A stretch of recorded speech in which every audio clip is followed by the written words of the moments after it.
For more on how this fast fashion is shaking up the industry, I'm joined by Shannon Whitehead, founder of Factory 45. She is live for us from Boston. Good to see you, Shannon. Let me first by starting with this fast fashion. I have a generally pretty good idea what it is, but I think that definition has changed over the last decade, right? Yes, it has.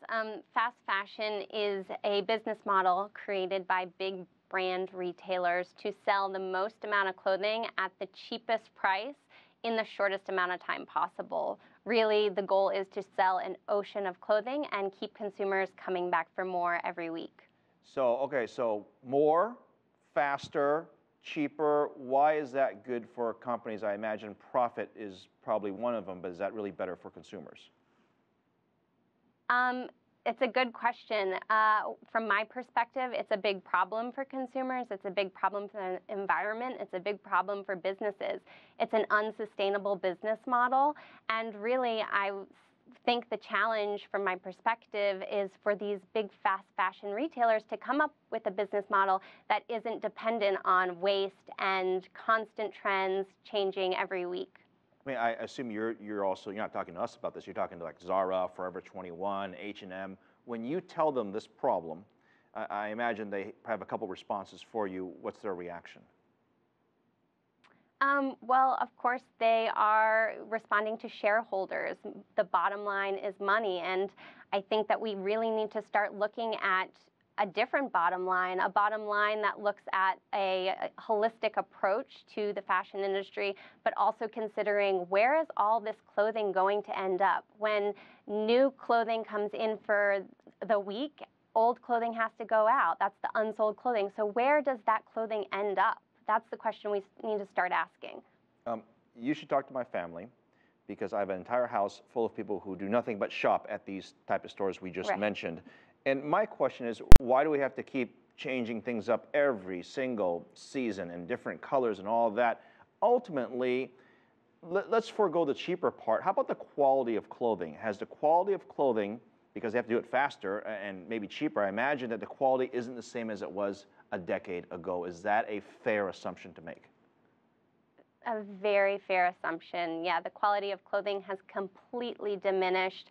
We started even 10 years ago, we had 2 seasons a year. You had a fall-winter line and a spring-summer line, and then that sort of grew to 4 seasons a year, and now we're up to 52 seasons per year. There is a new trend of merchandise coming out every single week. But if you talk to the gals on my team who shop at these stores, I'm sure they all like this trend. I mean, they're getting the product faster. Quality aside, they're getting it at a lower price, so it saves them money as well, and they get to look nice at the office.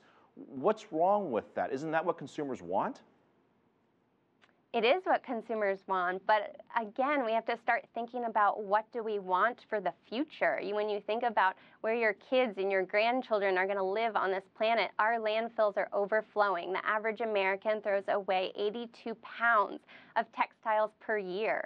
So yes, it's great to feel good and to have a new outfit every Friday night when you want to go out, but really that clothing has to end up somewhere. It's petroleum-based, we're talking polyester, rayon, synthetics, and that takes hundreds of years to decompose in landfills. All right, we've had a number of sort of nonprofits that we've spoke to in the past, and one of the things that I always hear is that used clothing, among other items as well, but clothing being one of them, when we donate these used clothing, they usually go to families that need clothes, or they get shipped to developing countries who also need the clothes as well.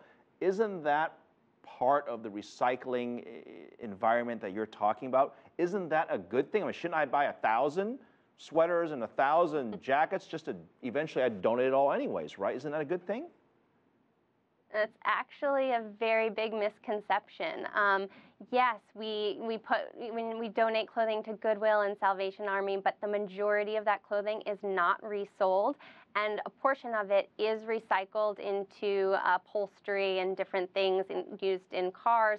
But for the most part, the rest is going over to the secondhand markets in certain countries in Africa. It's completely diminishing the local economies. It's actually detrimental to the growth of those countries in certain parts of Africa. So it's a very complicated issue, but it's not so black and white that you can just say, oh, I should just donate all of my clothing. A lot of it is ending up in landfills. Obviously, it's not so simple. I want to get back to the business of this fast fashion. There's an impact. You mentioned some of it earlier, the manufacturers, the factories that make these clothing. Obviously, if you want it faster and cheaper, there's pressure. We all know where the factories are around the world that make these clothes, and they're not in New York City. Yes. They're far, far away. What's the pressure they're under, and ultimately, what's the impact to the bottom line? And please do mention the environmental impact to its workers as well. Yeah, there's an incredible strain on the manufacturers, and we're seeing the worst of it with tragedies such as the Rana Plaza factory collapse, multiple factory fires in Bangladesh. There are currently worker strikes in Shenzhen, China, worker protests in Cambodia. Fashion is a $3 trillion per year business, and only 2% of apparel companies source from suppliers that pay their workers a fair and living wage. So we can talk about human rights issues, we can talk about environmental issues. Fashion is the #2 polluter of the planet after oil and petroleum. So we're looking at a really, really big problem here. All right, well, you've given a lot of people who are watching the show perhaps a little bit of a guilt trip there. Shannon Whitehead, a very important issue, but thank you for sharing your perspective.